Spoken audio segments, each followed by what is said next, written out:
योगी कहते हैं अपराध अपराधियों के प्रति, भ्रष्टाचार भ्रष्टाचारियों के प्रति, गद्दार और देशद्रोहियों के प्रति सरकार की जीरो टॉलरेंस नीति है। लेकिन उसके बावजूद बाबा की नाक के नीचे लखनऊ में 15 बच्चों की जिंदगी भ्रष्टाचार की भेंट चढ़ जाती है। सवाल है कि अब बाबा क्या करेंगे? तत्काल घटनास्थल पर पहुंचना, घायल पीड़ितों से मुलाकात, एसआईटी का गठन, आरोपियों की गिरफ्तारी, योगी का एक्शन शुरू हो गया है। लखनऊ में एक दुर्घटना हुई है, प्रशासन वहां पे राहत कार्यों में लगा हुआ है। मैं स्वयं भी वहां के लिए प्रस्थान कर रहा हूं, जिससे इस पूरे मामले की तह में हम जाकर के दोषियों को सजा भी दे सकें और उन पीड़ित परिवारों के प्रति अपनी संवेदना भी व्यक्त कर सकें।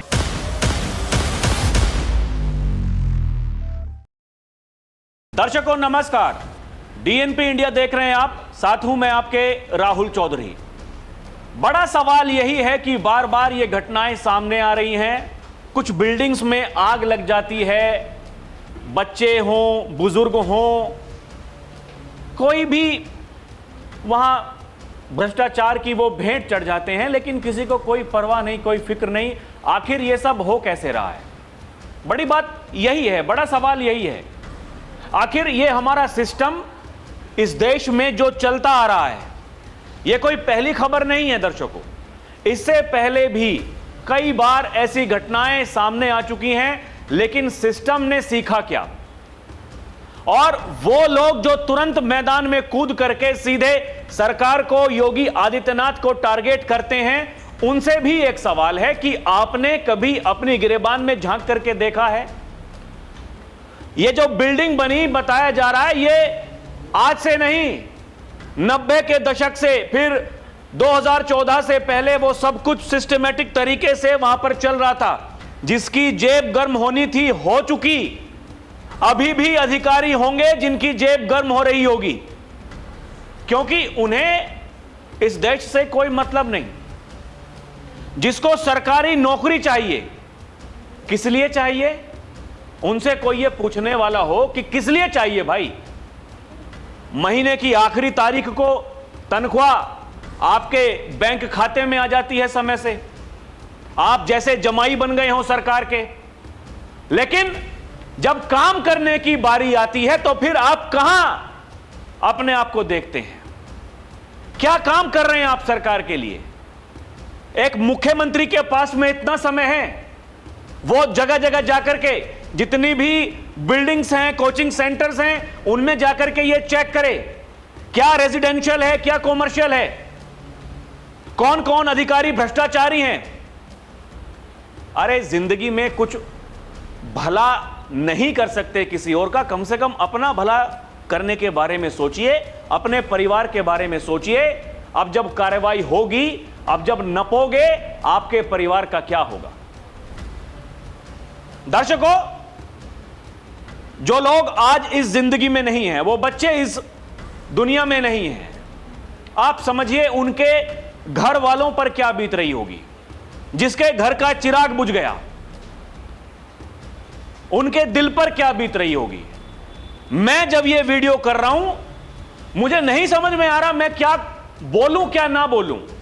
मन इतना दुखी है भीतर से।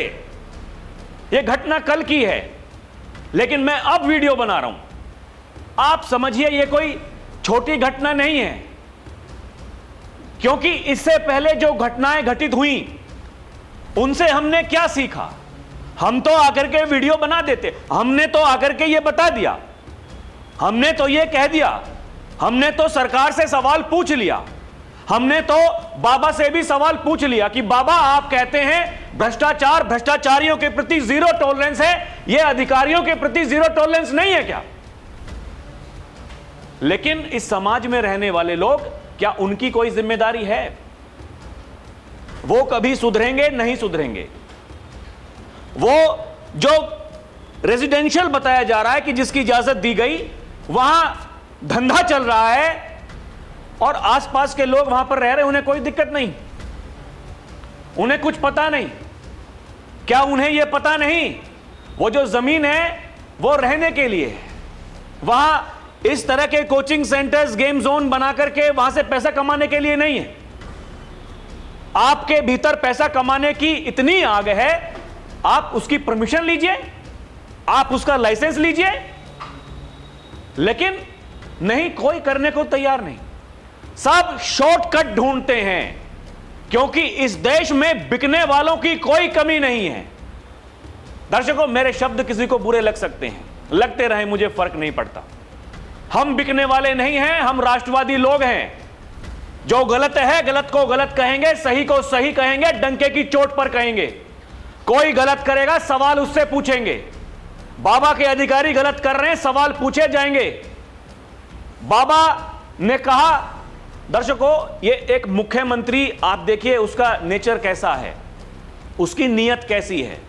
वो मुख्यमंत्री उस समय अलीगढ़ में था, चुनाव का समय है, बाबा हर जगह जा रहे हैं, रोजाना 2 से 3 वो जनसभाएं करते हैं, लोकार्पण, शिलान्यास, जो जन कल्याणकारी योजनाएं हैं, परियोजनाएं हैं, जनता को वो उपहार दे रहे हैं। वहां उनका कार्यक्रम चल रहा था, पीछे से किसी ने आकर के बताया, बाबा लखनऊ में तो ये हो गया। बाबा ने अपना भाषण बीच में बंद करते हुए वहां के लोगों से यह कहा कि बड़ी पीड़ा के साथ में मैं आपको बता रहा हूं, मुझे अभी अभी खबर मिली है, मेरा दौरा था, मुझे यहीं अलीगढ़ में रहना था, लेकिन मुझे वापस जाना पड़ेगा, मुझे वहां जाकर के लोगों से मिलना पड़ेगा। मैंने अपने अधिकारियों को निर्देश तो दे दिए हैं, लेकिन मैं अभी वापस लखनऊ जा रहा हूं। दर्शकों, वीडियो में आगे बढ़ेंगे, पहले बाबा ने क्या कहा था आप सुनिए तो। मेरी हार्दिक इच्छा थी आज कि मैं अलीगढ़ में रहूं, लेकिन मुझे दुख के साथ कहना पड़ रहा है कि अभी अभी मुझे तुरंत जानकारी मिली है, लखनऊ में एक दुर्घटना हुई है। वहां पर एक अग्निकांड की चपेट में कुछ बच्चे आए हैं और उसके कारण उनकी दुखद मौत। प्रशासन वहां पे राहत कार्य में लगा हुआ है, लेकिन उस दुखद घटना के कारण मुझे तत्काल वापस लखनऊ जाना पड़ रहा है। मैं उन सभी परिजनों के प्रति जिन्होंने अपने परिवार के उन नौजवानों को खोया है, उनके प्रति मैं अपनी संवेदना व्यक्त करता हूं। उन पूरे परिवारजनों के प्रति और इस पूरे मामले के लिए मैंने उत्तर प्रदेश के पुलिस महानिदेशक और अपर मुख्य सचिव गृह को भी कहा है कि वे स्वयं मौके पे जाकर के इसकी रिपोर्ट प्रस्तुत करें। मैं स्वयं भी वहां के लिए प्रस्थान कर रहा हूं, जिससे इस पूरे मामले की तह में हम जाकर के दोषियों को सजा भी दे सकें और उन पीड़ित परिवारों के प्रति अपनी संवेदना भी व्यक्त कर सकें। मैं इस विश्वास के साथ अलीगढ़ के दौरे के लिए अलग से कार्यक्रम बनाऊंगा। उसके बाद में जब घटना स्थल पर पहुंचे बाबा, आंखों में आंसू थे। उप मुख्यमंत्री ब्रजेश पाठक उनके साथ में थे, मीडिया से बात करते हुए रो पड़े। दर्शकों, ये कोई दिखावटी आंसू नहीं होते, जिसका मन दुखी होता है वो भीतर से निकलते हैं आंसू। महाकुंभ में वो भगदड़ मची थी, वहां जिन लोगों की जान गई, बाबा पूरे दिन कुछ बोले नहीं, शाम को मीडिया के सामने आए, रो पड़े, रो पड़े। पहलगाम में आतंकी हमला हुआ था, वहां जिन लोगों की जान गई, उसमें उनके घर जब बाबा उनके परिजनों से मिलने के लिए गए, बाहर निकलते हैं, आंखों में आंसू होते हैं। यह कोई दिखावा नहीं है, लेकिन यह आपको समझना पड़ेगा, यह सिस्टम कब सुधरेगा। अधिकारी जिनको परवाह नहीं, जिनका अपनी तनख्वाह से नहीं भर रहा है, वो क्या कुछ तिगड़म लगा रहे हैं। आप देखिए ना, शुरुआती जांच रिपोर्ट में जो सामने आया है, झकझोर देने वाला है। बताया जा रहा है कि जितनी जानें गई हैं, जलने से किसी की जान नहीं गई, वो धुएं से दम घुट गया। आप सोचिए, एक ही दरवाजा है, वही एंट्री वही एग्जिट, कैसे बाहर निकले। लोग छतों पर से कूद रहे हैं, किसी को शर्म है? सब बेशर्म हो चुके हैं। किसी को शर्म नहीं है। अधिकारियों को, एलडीए के अधिकारियों ने वहां कैसे इजाजत दे दी भाई? कैसे? वहां जो रिहायशी इलाका है आप उसको कमर्शियल कैसे बना सकते हैं? और जो कुछ आपने कलाकारी की तो की। आप देखिए बिजली वाले क्या कर रहे थे। 20 किलोवाट बताया जा रहा है वहां पे जो सैंक्शन लोड था उसका, उस बिल्डिंग का 35 किलोवाट उस जो कनेक्शन है उस पर लोड है। किसी को कोई परवाह नहीं, किसी को कुछ पता नहीं। क्या जेब में केवल पैसे आ जाने से सब कुछ ठीक हो जाता है? और ये बातें अगर किसी को आज समझ में नहीं आ रही हैं दर्शकों, ये आंकड़े, ये 15, ये किसी को अगर छोटा लग रहा हो, उसके आगे 15 के आगे पता नहीं कितनी जो जीरो हैं वो बढ़ जाती। क्या ये देश ने पहले कभी नहीं देखा है? राजनीति करने वाले राजनीति करेंगे, वो तो कह ही रहे हैं। हमने तो पहले ही कहा था इस सरकार में कुछ ठीक है नहीं। वो तो अपनी छाती पीटेंगे जिन लोगों को कहना है। चुनाव एकदम सिर पर है, लेकिन वो लोग जो सिस्टम का हिस्सा हैं और ये अधिकारी जो मूर्ख बनाते हैं सरकार को, जो आप समझिए दर्शकों, ये जो खुलासे हो रहे हैं आप देखिए ना, ये एक एक चीज मैं आपको गंभीरता से बताने वाला हूं, समझाने वाला हूं, आप गौर करिएगा। 15 लोगों की मौत पर एक्शन शुरू हो गया है। जांच करने एसआईटी घटनास्थल पर पहुंच चुकी है। बाबा कल ही वहां पर पहुंच गए थे और एफएसएल की टीम वहां पर पहुंच गई है। मतलब छोड़ेंगे तो नहीं योगी आदित्यनाथ अगर किसी बात को कहते हैं। अभी तक 4 लोगों की गिरफ्तारी, इसमें बिल्डिंग मालिक, को-ओनर और स्टूडियो ऑपरेटर, इनके नाम तो देखिए, वीरेंद्र प्रसाद शुक्ला, रामकृष्ण उपाध्याय, तुषार कृष्ण जायसवाल, सुरेश कुमार साहू, ये सारे कलाकार लोग। 6 लोगों के खिलाफ एफआईआर दर्ज हुई है। अलीगंज पुलिस स्टेशन में बीएनएस की धाराओं, अलग अलग धाराओं के तहत दर्शकों केस दर्ज किया गया है और जो अभी भी जिम्मेदार लोग हैं जो फरार हैं उनकी तलाश जारी है। 4 अधिकारियों को सस्पेंड किया गया है। एलडीए, लखनऊ विकास प्राधिकरण, अग्निशमन विभाग, बिजली विभाग के लापरवाही के आरोप में सीएम योगी के निर्देश पर 4 अधिकारी सस्पेंड। और सीएम योगी मौके पर पहुंचे, मुआवजा, मरने वालों के परिवार को 5 लाख रुपए, घायलों को 50,000 रुपए। 2 सदस्यीय स्पेशल इन्वेस्टिगेशन टीम गठित, 7 दिनों में रिपोर्ट मांगी है। और सीएम ने अपने जितने कार्यक्रम थे सब रद्द कर दिए। सीएम तुरंत वहीं पर पहुंचे दर्शकों, जाकर के पहले घटनास्थल पर पहुंचे और फिर अस्पताल में जाकर के वहां जो पीड़ित हैं, जो घायल हैं, उनसे मुलाकात करी, उनसे वहां क्या उस समय स्थिति बनी थी वो जानने की कोशिश की। अब दर्शकों ये देखिए पूरा मामला क्या है। बिल्डिंग बताया जा रहा है 1992 से लेकर के 2014 में जाकर के, मतलब मामला चलता रहा, कलाकारी लोग दिखाते रहे और ये रेजिडेंशियल यानी रिहायशी उपयोग के लिए एलडीए से मंजूरी ली गई थी। एलडीए ने मंजूरी दे दी, मतलब जो घर रहने का घर होता है वो। लेकिन बाद में इसे कमर्शियल बना दिया गया।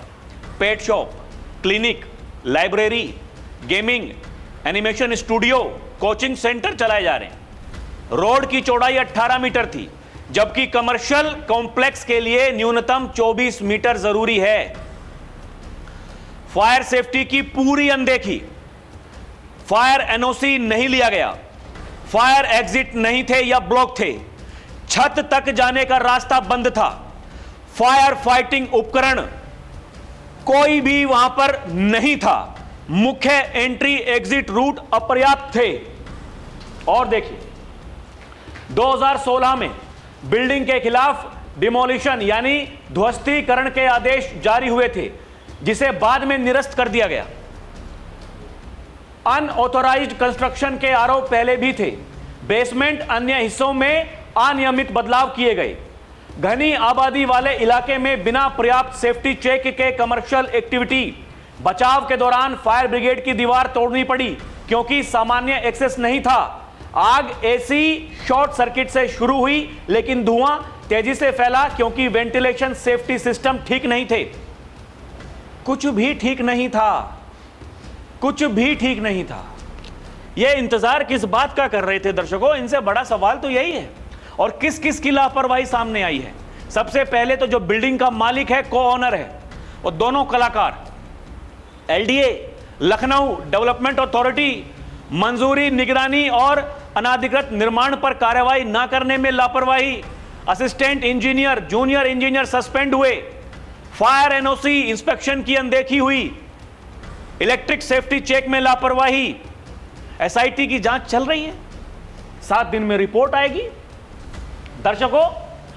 लेकिन सरकार कह रही है, सरकार ने घटना को बेहद गंभीर लिया, बचाव कार्य, मुआवजा, जांच, दोषियों पर एक्शन जोरों पर है। एसआईटी की रिपोर्ट आने के बाद विस्तृत कार्रवाई की उम्मीद है।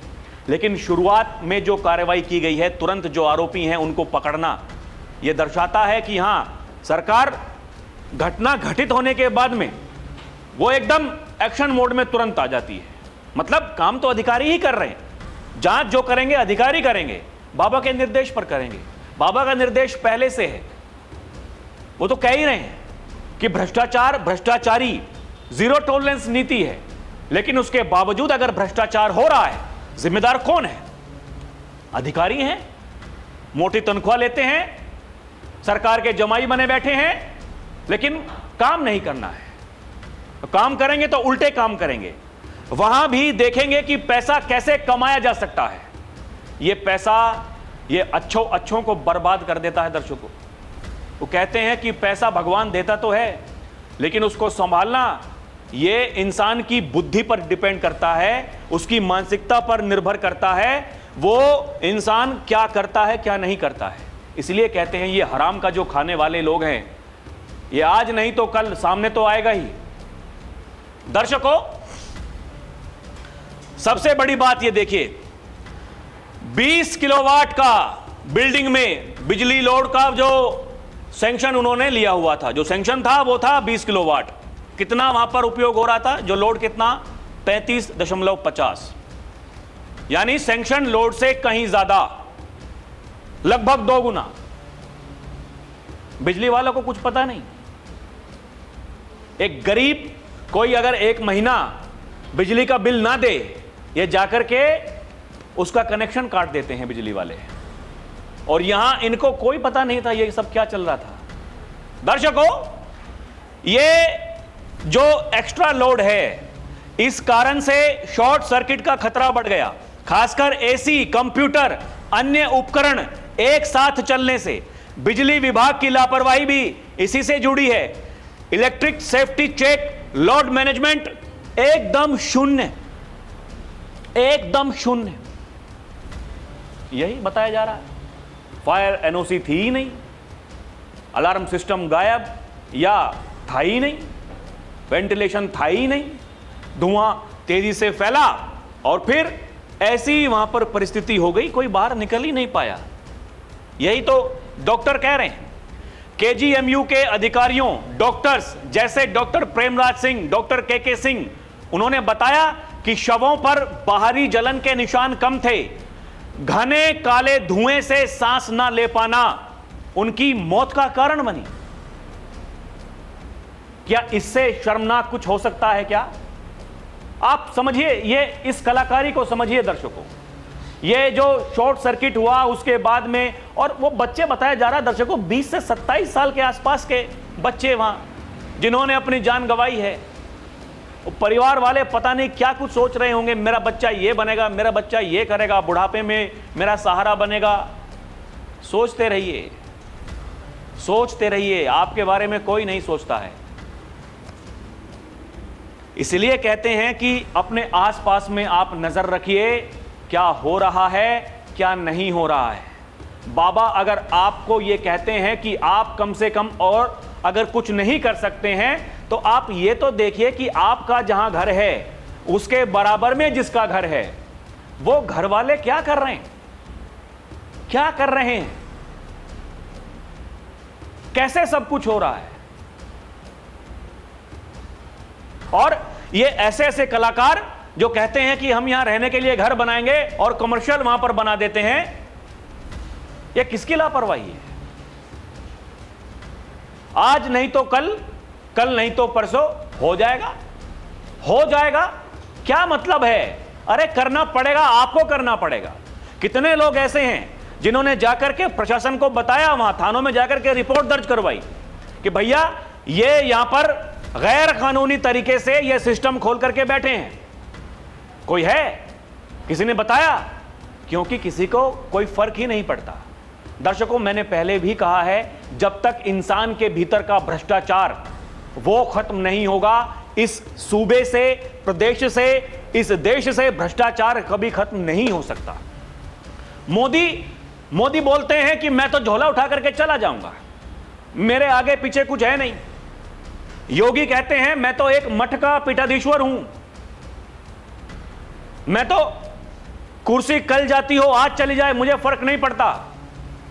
उनकी नीयत ठीक है, लेकिन ये जो नीति बनाने वाले जो अधिकारी हैं उनकी नीयत ठीक है कि नहीं, ये आपको तय करना है। ये आपको ही तय करना पड़ेगा, इसके अलावा कोई कर नहीं सकता। अरे आवाज उठाइए, आपको अधिकार है, लेकिन यहां तो हर काम के रेट तय हैं, हर काम के रेट तय हैं। कोई भी किसी को नया काम कुछ करना होगा, वो उसका जो बेहतर उपाय है उसके बारे में नहीं सोचेगा, क्योंकि उसमें ज्यादा पैसा खर्च होगा, आपका मुनाफा कम हो जाएगा। हम शॉर्टकट ढूंढते हैं, हम नए नए तिकड़म लगाते हैं, हम ये सोचते हैं अरे जो होगा बाद में देखा जाएगा। जिनके घर से बच्चे चले गए वो किसके सामने जाकर के कहेंगे जो होगा बाद में देखा जाएगा? दर्शकों, आप देखिए, ये समझिए, ये ऐसे ऐसे कलाकार हैं, नमूनों के इनके चेहरे तो देखिए, मोटा पेट, सर पर टोपी, ये मालिक और ये को-ओनर, जो ये सारे के सारे कलाकार जो वहां पर वो कोचिंग चला रहे थे, गेमिंग सेंटर चला रहे थे, पुलिस ने रात को ही धर लिया इनको। लोग यही कह रहे हैं, योगी जी किसी को छोड़ेंगे नहीं, इन्हें सख्त सजा मिलनी चाहिए जो दूसरों के लिए मिसाल बने। योगी तो उसी तैयारी में है, योगी तो अलीगढ़ में थे, वो अपना पूरा कार्यक्रम छोड़ करके वहां घटनास्थल पर पहुंच गए, तो इसका मतलब तो योगी तो एक्शन की तैयारी में है, एक्शन दिख रहा है। एसआईटी की टीम पहुंच गई, एफएसएल की टीम पहुंच गई, 7 दिन का समय है, 7 दिन बाद में पता चलेगा। दर्शकों देखिए ना, ये कैसे कैसे, मतलब वहां लोग जो फंसे हुए थे उनको निकालने के लिए दूसरे घर की छत पर जाकर के एसडीआरएफ की जो टीम है वो दीवार में छेद करने पड़ते हैं। 2 बड़े बड़े छेद किए, उसमें घुस करके जो लोग फंसे हुए थे उनको बाहर निकाला।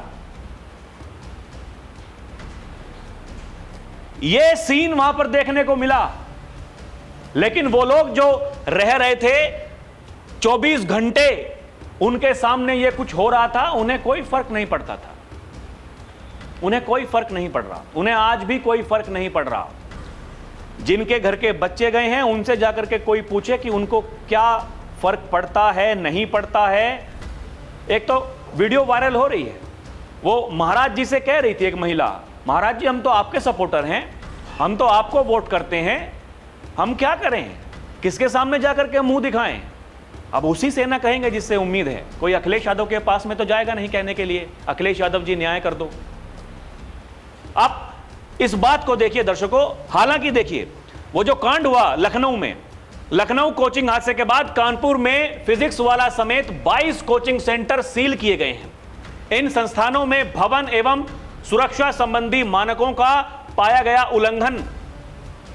अभी कुछ दिनों पहले अलग अलग क्षेत्रों में कुछ कोचिंग सेंटर्स बंद कर दिए गए थे, सब में कमियां थी, सब में कमियां थी, तो छाती पीटने वाले तुरंत सड़कों पर आ गए थे। अरे आपको कोचिंग चलानी है आप चलाइए भाई, आपको जो कुछ करना है आप करिए, लेकिन जो मानक हैं उसके कम से कम उनको तो आप पूरा करेंगे। लेकिन क्योंकि शॉर्टकट में चलना है, और फिर वो जो बच्चे आ रहे हैं, अगर कुछ ऐसा हो जाता है, अगर प्रशासन काम करता है तो बच्चों को खड़ा कर देंगे सामने। हाल फिलहाल जो देश में चल रहा है, जो प्रदेश में चल रहा है, ये हमने नहीं देखा क्या?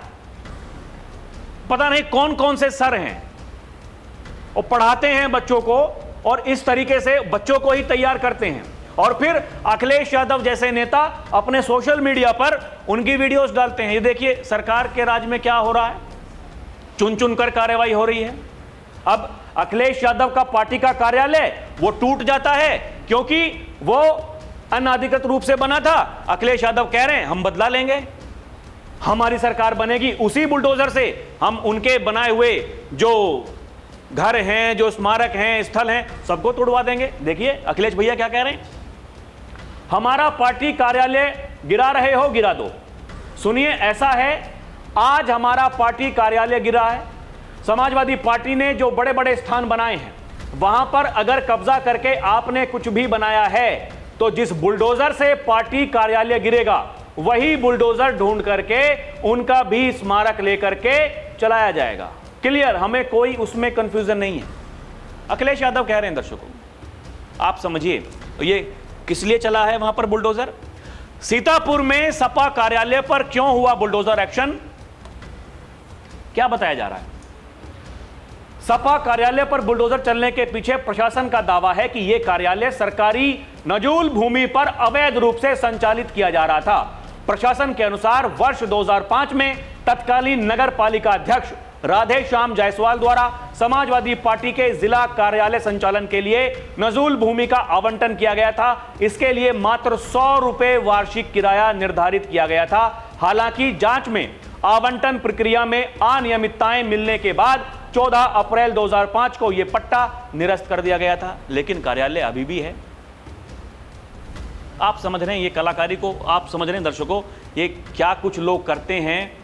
और ये तंत्र कोई ये आज का तंत्र नहीं है, ये भ्रष्ट तंत्र ये पहले से है, चलता आ रहा है, चलता आ रहा है।